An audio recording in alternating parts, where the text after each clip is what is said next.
Penjualan orang atau trafficking diduga masih terjadi di wilayah hukum Kabupaten Cirebon. Seperti dialami Roh, 20 tahun, warga Desa Pelayangan, Dusun 1 RT 1 RW 2 Kecamatan Gebang, Kabupaten Cirebon. Ia diduga menjadi korban trafficking karena pada saat keinginannya bekerja di luar negeri ternyata tidak sesuai negara yang dijanjikan sponsor atau agennya. Hal ini disampaikan kuasa hukum korban, Patul Qorib SH, didampingi suami korban, Tar 29 tahun, saat berkunjung ke redaksi Pikiran Rakyat TV Cirebon pada Kamis siang.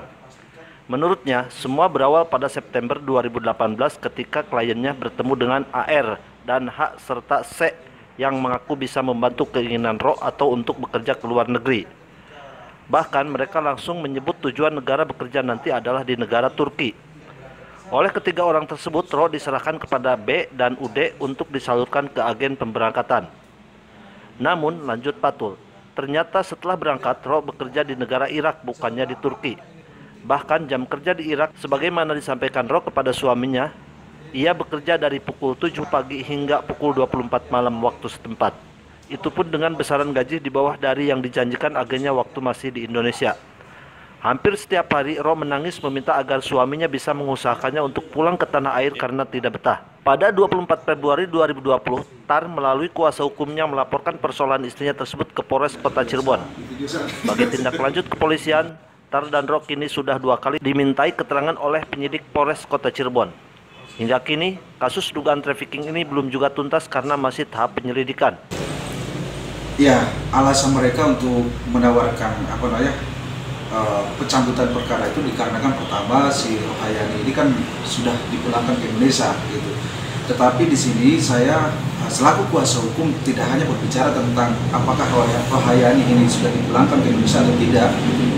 Tetapi kalau kita berbicara dari aspek hukum, ini sudah jelas saya pastikan bahwa ini adalah praktek-praktek ilegal dan ini sindikat Bapak. Oleh karenanya saya meminta kepada Kepolisian Resort Kota Cirebon agar mengusut tuntas tindak pidana perdagangan orang ini, karena bisa saja klien kami ini adalah satu dari sekian banyak korban-korban yang lain. Maka dengan itu saya berharap proses penyelidikan ini kan sudah 1 bulan lebih dan saya merasa saya merasa proses ini sangat lambat gitu. Sehingga saya berharap kepolisian Polres Kota Cirebon segera menaikkan taraf dari penyelidikan ke penyidikan sehingga kemudian penetapan sebagai tersangka. Sementara itu, Tar memaparkan, selama 2 tahun Tar mencoba meminta pertolongan untuk bisa mengembalikan istrinya sebelum akhirnya bertemu dengan kuasa hukumnya. Kepada kuasa hukumnya, Tar menyampaikan istrinya hampir setiap hari meminta pulang karena tidak kuat dengan situasi pekerjaannya di Irak. Itu resmi katanya ada PT di Cirebon cabangnya, PT besarnya di Jakarta. Itu sama sama siapa? Mas ketemu siapa? Si Hasan sama Sesar. Terus dikenalkan sama PT. PT saya nggak kenal, tahunya cuma itu aja si Hasan sama Sesar. Itu ya. Setelah intinya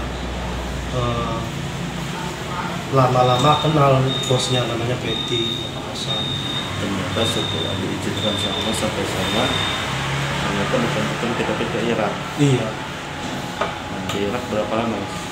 Di Irak sekitar 1 tahun 3 bulan. 1 tahun 3 bulan. Cuman yang misalkan waktu itu gaji tetap menerima ya. Gaji menerima. Tidak sesuai yang dijanjikan. Iya. Terus pas kita kembali nggak bisa ya, karena harus kontrak dulu 2 tahun. Iya. Tapi akhirnya setelah didesak dikembalikan. Iya. Cuman Mas diminta uang berapa? 30 juta. 30 juta. Sampai sekarang belum nanti dikembalikan. Jadi akhirnya istri udah balik sekarang. Terpisah terkait dugaan kasus trafficking yang dialami warga Kabupaten Cirebon ini belum mendapat konfirmasi dari pihak kepolisian. Rian, Andik, Pikiran Rakyat TV Cirebon.